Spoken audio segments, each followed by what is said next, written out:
একটা বার চিন্তা করে দেখো বান্দা।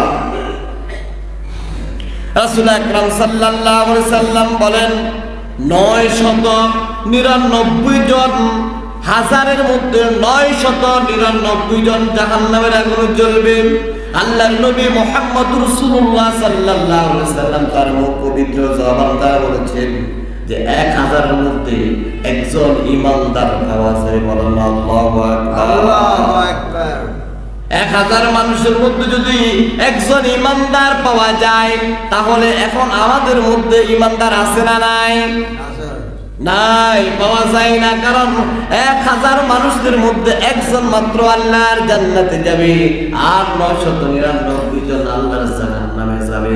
আর যে জাহান্নামে যাবে ওই বান্দার এক একটা দাঁত হয়ে যাবে উহুদ পাহাড়ের সমান। যারা মক্কাতুল মুকাররমা গিয়েছে, যারা মদিনা গিয়েছে, তারা দেখতে পেরেছে উহুদ পাহাড় কত বড়, বিশাল বড় উহুদ পাহাড়। এক একটা মানুষের জাহান্নামীদের এক কাঁধ থেকে আর এক কাঁধ চলার জন্য 3 দিনের রাস্তা, 3 দিনের সময় প্রয়োজন লাগে।